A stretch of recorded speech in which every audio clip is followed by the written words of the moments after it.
On aime bien les revues de presse depuis le début de cette Coupe du Monde. Voilà. Dans le monde, les Français enchantent le monde. N'ayons pas peur des mots. Et une seule question, bien qui est un peu dans toutes les langues, déclinée dans toutes les langues, comment les arrêter? The Athletic, média donc américain tout d'abord, qui parle d'un tourbillon français pour décrocher une nouvelle demi-finale, la 3e consécutive. Seuls le Brésil et l'Allemagne avaient réussi pareille performance. The Guardian fait un constat implacable. Cette équipe de France fait preuve d'une ténacité qui pourrait bien la rendre irrésistible. Même son de cloche en Italie. Alors pour la Gazzetta, la France vient d'une autre planète. Elle était irrésistible, sans doute plus forte. La question est, qui pourra l'arrêter? Tiens donc, toujours la même question.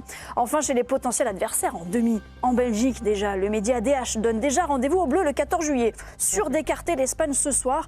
Et puis en Espagne, on veut se rassurer. Méthode Coué, un éditorialiste de Marca, veut voir la goutte d'eau dans le verre vide. Bonne nouvelle pour l'Espagne, la France ne mange personne non plus. Perte d'appétit, on peut en douter, mais rappelons aux Espagnols que le 14 juillet, la France a déjà coupé des têtes. J'avais pas vu les Van historique. Bravo. Van historique. Bravo. On va leur rappeler Varane et la totale. Nous prenons la direction de Boston, où nous attend dans le Massachusetts Loïc Tanzi, qui ce soir est notre envoyé spécial. Bonsoir Loïc, bienvenue dans le DG. Bonsoir à tous. À Boston, vous étiez au match hier, on a parlé de sérénité, de lucidité, d'efficacité, de mainmise totale sur la rencontre. Vous partagez, j'imagine?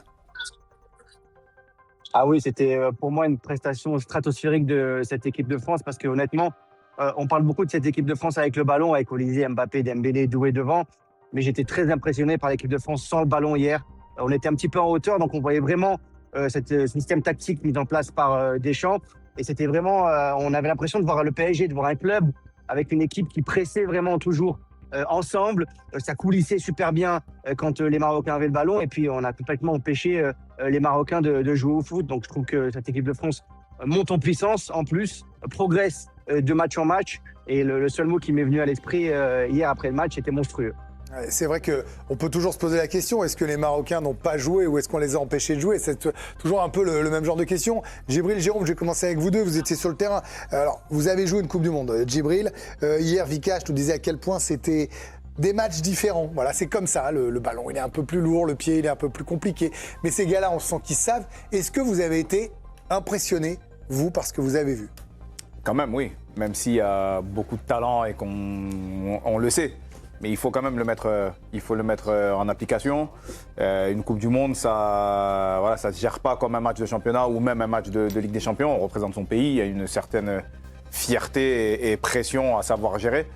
Et là, on voit, c'est une bande de gamins qui... Je ne sais même pas si eux-mêmes, ils réalisent l'importance de la compétition. On dirait qu'ils sont... on a l'impression qu'ils sont, on le répète en mission, on leur dit. Ouais, mais ça se voit pas. Ça se voit pas, c'est... Vous avez tremblé hier à un moment ou pas du tout? Non. Vous saviez dès le début, vous avez très vite compris? On me l'a demandé plusieurs fois et dès le début, même avant, qu'on critiquait encore Kylian à l'époque. J'ai pas de... Le seul adversaire de l'équipe de France, c'est l'équipe de France. Voilà, le jour où ça tournera moins bien, on en discutera. Mais au niveau où ils sont... Même après le péno hier ou le manque d'efficacité en première mi-temps? Oui, mais le péno, ça pourrait rentrer dans sa tête. Non, pas lui. Ça rentre dans la tête de quelqu'un d'autre. C'est pas rentré dans la tête de Messi. Ça rentre pas dans la tête des champions comme ça. Mais ce qui est complètement dingue, c'est cette partition. Et quand on la regarde en chiffres, on se dit que l'équipe de France a surdominé cette équipe marocaine, mais soit sur le plan offensif, même défensif. On a sélectionné exprès vraiment des stats spécifiques. Déjà, sur le plan offensif, les expected goals, pour vous dire que voilà, on aurait pu gagner encore plus ce match. On était à 0,14 d'expected goals pour les Marocains qui ont eu des frappounettes, 0 occasion. Bounou a dû faire 6 arrêts. Mais là où ils ont été impressionnants, c'est une stat qu'on a peu vue durant la soirée d'hier et la journée. C'est dans les duels aériens. Il y a eu beaucoup de longs ballons marocains ou même des corners pour l'équipe de France. 92% de duels aériens gagnés la plus grosse par occasion, l'équipe de France, c'est Upamecano. Voilà. En début de rencontre, ils ont surdominé les airs. Quand il vient couper la tête... surdominé les airs. Alors que par exemple, Issa Diop, qui avait posé des problèmes lors du tour précédent, qui avait marqué un but, il avait l'air de se dominer les airs. Là, les Français ont même dominé dans ce critère-là. Jérôme, on suit ça en feuilleton avec vous, parce que vous êtes là quand même très souvent aussi. Pareil, hier, vous nous disiez dans l'émission, et d'ailleurs, on était tous raccords pour donner une victoire de l'équipe de France et même par 2 buts d'écart pour 95% des chroniqueurs. Là, j'ai plus les stats en tête parce que je fais pas de stats des chroniqueurs, je ne cache pas. Finalement, on a vu le match qu'on imaginait, non? Ou encore plus? Alors, j'imaginais le match des Français, oui. En revanche, j'imaginais pas le Maroc à ce niveau-là. Oui, mais. Ok. Non, mais parce que je pense que la France inspire une forme de renoncement en face. C'est-à-dire qu'en plus, s'il n'y a pas Saïbari qui était leur seul danger offensif, eh ben, tu comprends assez vite dans le match qu'ils mettent all-in sur Bonou au tir au but. En fait, ce qui était fou, c'est qu'ils avaient la même possession que nous, parce qu'ils faisaient beaucoup de passes dans leur surface de enfin, aux abords de leur surface. Mais c'est-à-dire c'est plus pour priver les Français de ballon que d'aller faire mal à Mike Maignan. C'est ça. Donc quand tu vois qu'il y a cette forme de renoncement, alors le Paraguay était un autre renoncement, mais ils ne pouvaient pas gagner, mais ils ont essayé de faire autre chose. Le Maroc l'a fait en mieux, plus intelligent, plus tactique. Mais tu comprends que le Maroc ne peut pas gagner ce match, ne veut pas gagner ce match. Le Maroc veut aller au tir au but. On le comprend très vite. À la 10e, c'est tôt quand même. Tous les chiffres sont là en plus. Hein. Vous avez vu quand un semblant de danger? Ah non. En revanche, la France a fait le match j'attendais d'eux. Ils ont étouffé. Eux, ils disent, les Français, vous voulez pas jouer? Il n'y a pas de problème. On va jouer, nous. On aura 3, Rabiot, 4, il 5, dit, 6, Rabiot, 7 il dit occasions. lui-même, si on marque pas à la 50e, à la 60e, Exactement. on marquera à la 85e. Moi, ça, elle me bute son interview. Et je vous même jure. le Paraguay, poussé à l'extrême. Qu'est-ce qui se passe quand Doué rentre? Il y a un crochet, 2 crochets, puis au bout de 5 minutes, il y a faute, il y a penalty. C'est-à-dire que si tu refuses, contre les Français, si tu refuses de jouer, tu perds quand même. Alors, moi, je pense que pour les battre, il faut avoir les armes. Hein. Ouais. Et pour battre les Français, il faut jouer comme eux. Et ça, il n'y a que l'Espagne et l'Angleterre pour le faire, je pense. Émilie, en fait, on a l'impression que si tu joues pas, t'es mort. Ah oui. Et si tu joues trop, t'es mort. Mais plus vite. En fait, vous voyez ce que je veux dire? En fait, si tu Question joues de trop, temps. tu meurs plus vite, en fait, par rapport à ça. Enfin, je veux dire, c'est d'un confort incroyable de voir cette équipe aller regarder. Bon, j'étais un peu énervé, moi, à la mi-temps. Je leur ai dit dans le groupe DG, je leur ai dit quand même, c'est chiant de pas l'avoir mis ce but-là. Mais finalement, ils m'ont tous rassuré, t'inquiète pas et tout. Vous étiez confiante? Alors déjà, je suis pas dans le groupe EDG, mais ça Oui. c'est un autre sujet. Non, mais là, c'est vraiment, vous savez, pour le. Elle est jalouse. Voilà, non, c'est mais ça comme ça. Votre rage n'atteindra pas ceux qui Ok. sont là Donc, au quotidien. Vous êtes j'enchaîne. méchante. Non, on a l'impression qu'avec ce qu'on voit des Bleus sur cette Coupe du Monde, je trouve ça génial parce qu'on les voit sur différentes facettes, mais qui ne déçoivent pas. C'est-à-dire que, rappelez-vous, contre le Sénégal, on ne comprenait pas cette première mi-temps où ça n'avait rien donné. Oh, c'est vieux, Là, maintenant. ça paraît loin. Néanmoins, regardez la première période qu'on a eue hier contre le Maroc, c'était limite un peu poussif. Ça se cherchait, mais en fait non, ça mijote. C'est un plat qui mijote pour arriver au délice, au bon moment, en deuxième période, pif. Je trouve que cette Là équipe qui mijote. Ouais, mais Les autres sont cuits, quoi. c'est ça. Elle Sauf que nous, on Elle est est étouffée, là. Voilà, c'est ça. cuisson parfaite. Non, mais je trouve que cette équipe de France est vraiment surprenante dans les qualités qu'elle propose et sur les différents matchs, suivant les adversaires, il y a toujours eu une sorte d'adaptation des Bleus. Exactement. Et ça, on ne le connaissait pas avant. Olivier, Djibril a dit, je cite les grands auteurs, hein, Et bien bien sûr, Djibril Cissé a dit, cote, 2 points, ouvrez les guillemets, il n'y a que l'équipe de France pour battre l'équipe de France. En gros, un jour sans. Voilà, je résume la pensée de Tu Djibril. peux arriver. Vous êtes d'accord avec lui? Oui, je suis d'accord parce que en fait, finalement, quand le collectif est un peu moins fluide, eh ben, on a les individualités qui prennent le relais. Et moi, je suis d'accord avec Émilie. J'ai trouvé un peu poussif la première mi-temps et je trouve qu'on reconnaît justement les grandes équipes à avoir avec cette capacité à réagir quand on souffre un petit peu. Et hier, c'était un petit peu compliqué, mais ils n'ont jamais paniqué malgré le penalty raté. Olysée qui n'était pas trop dans son match. Et puis finalement, les individualités sont sorties. Mbappé est sorti de son chapeau. Dembélé, pareil, qui sont venus piquer cette équipe marocaine. Moi, cette équipe, elle continue de m'impressionner. Et je n'ai aucun souvenir d'une équipe internationale en Coupe du Monde à s'être qualifiée aussi facilement en Coupe du Monde. Je pense que ça n'existe pas. J'ai l'impression que depuis le début, alors effectivement, il y a un peu ce premier match contre le Sénégal. Mais depuis, en fait, c'est tellement facile. Et je trouve que cette équipe, malgré le poids des éloges, malgré cette étiquette de favori, ça pèse rien sur leurs épaules. En fait. Mais la phase d'élimination directe, là, elle est stratosphérique. Depuis les 16e de finale pour l'équipe de France, c'est 6 buts marqués. On disait qu'ils avaient des soucis offensifs. C'est 0 but encaissé. C'est des occasions en veux-tu, en voilà. Et très peu d'occasions finalement subies. Seulement 4 frappes en 3 matchs. Vous voyez les expected goals aussi. On aurait pu encore plus marquer. Puis finalement, 0,97 contre, ça veut dire qu'on subit peu de tirs dangereux, donc ça c'est quand même une indication assez forte. Et mine de rien, cette équipe de France, elle rentre un peu plus dans l'histoire de la Coupe du Monde. Voilà, les nations ayant enchaîné 3 demi-finales d'affilée, ça y est, ils ont fait comme le Brésil 94, 98, 2002. Ils font partie des grandes dynasties de ces équipes qui arrivent à atteindre des derniers carrés consécutivement. Je vous cache pas que je le dis à Raphaël, je le saoule, je pense que je saoule toute la rédac avec ça depuis le début de la Coupe du Monde. Je crois que je le dis chaque soir. 2002 Pour moi, cette équipe de France, c'est Oui. Brésil 2002. Ronaldo, Rivaldo, Ronaldinho. Vous avez les mêmes en attaque et ça gagne les matchs et ça va au bout, c'est annoncé depuis le début. On verra bien. Pas aussi facilement.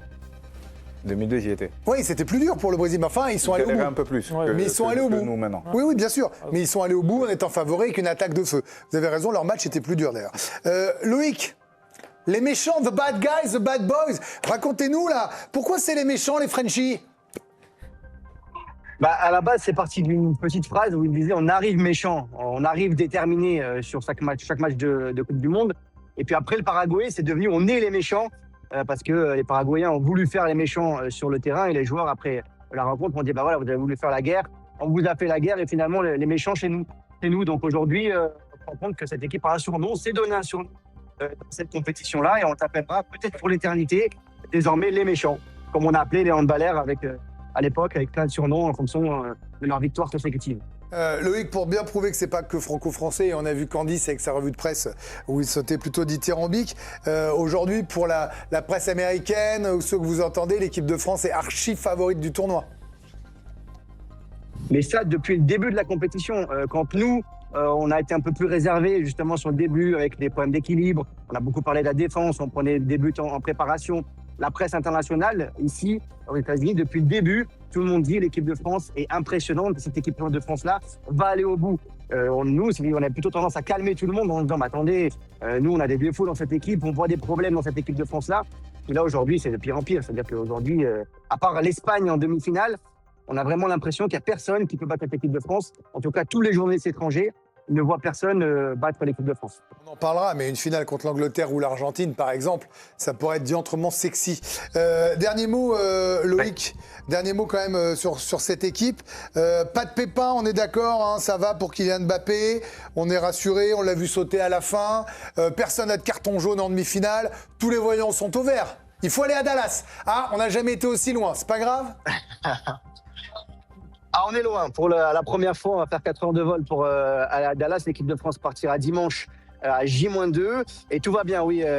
Mbappé, c'est la cheville droite, c'est la cheville qui est douloureuse pour Mbappé depuis 2020. Il s'est blessé en finale de Coupe de France face à Saint-Etienne avec le Paris Saint-Germain à cette cheville-là. Donc, dès qu'il a une douleur sur la cheville, que ce soit en club ou en sélection, il arrête. Mais ça va aller. Il y a retour de l'entraînement demain. Il ne s'entraîne pas aujourd'hui, les joueurs de l'équipe de France. S'il a une petite douleur, il ne s'entraînera pas demain. Mais il sera là pour la demi-finale. Comme Tchouaméni aussi, le milieu de terrain qui est touché lui à la cuisse. Donc pour l'instant, les 26 sont là. Et la France s'est arrêtée hier soir, évidemment, à partir du coup d'envoi de cette rencontre. Les supporters se sont réunis un peu partout pour vivre cette rencontre, et notamment à Saint-Ouen, où ils sont passés par tous les États. Propos recueillis par Tom Trichereau. C'était tendu première mi-temps, mais on savait qu'on avait les armes. L'équipe de France, elle est solide. Le RAC, elle est solide, c'est-à-dire ça allait se débloquer à un moment. Et dès que ça s'est débloqué, ça a déroulé. C'est-à-dire on était confiants. Première mi-temps, on a eu du mal à faire notre place. Mais deuxième mi-temps, magnifique. On a essayé de contrôler. C'était plutôt simple. Gestion du jeu magnifique. Deuxième mi-temps. On est en demi. On est en demi. Confiant, la première mi-temps, globalement, elle a été maîtrisée. On a vu qu'on était supérieur à eux. Mais après, deuxième mi-temps, on a su concrétiser toutes ces actions. Donc franchement, belle victoire et on se retrouve en demi. Une maîtrise parfaite de l'équipe. Franchement, le Maroc était inexistant. On a une équipe incroyable. On va tout droit vers la finale. On a peur de personne. On l'a montré ce soir. C'est incroyable. On est en direct pour la 3e étoile. C'est direct. C'est incroyable, c'était dur. Première mi-temps, bien dur. Mbappé, il rate les pénaltys au mauvais moment. Mais il se rattrape, ça va, il se rattrape. Ouais. Trop content. C'est vrai qu'en première période, on a un peu stressé. Mais en deuxième période, ça allait mieux. Moi, je suis juste déçu pour un truc, c'est qu'on n'a pas eu le triplé d'Olysée. Mais je sais qu'on va l'avoir en demi, donc je suis trop content. On va la gagner, la Coupe du Monde? Bien sûr. For sure. Je pense qu'on va la gagner, mais même si on la gagne pas, ils l'ont gagnée dans notre cœur. Voilà. Les supporters conquis. 2 petites réactions sur les réseaux, à commencer par Philippe Diallo, le président de la 3F. Il est évidemment présent au match, mais sur ses réseaux, il souligne un parcours sans faute pour nos Bleus. Mardi, la France disputera la 8e demi de son histoire, la 3e d'affilée en Coupe du Monde du jamais vu. Et d'ajouter que mardi sera la fête de la nation et celle du football. Et puis une réaction d'un des premiers supporters des Bleus, Paul Pogba, qui résume tout avec un mot: létal. Voilà, tout simplement. Et c'est la première fois dans l'histoire de l'équipe de France que les Bleus joueront un 14 juillet, jour de fête nationale. Dans toute l'histoire, c'est la première fois. Ça a chanté fort pendant la Marseillaise, je vous le dis, ça va être quelque chose. Thank you.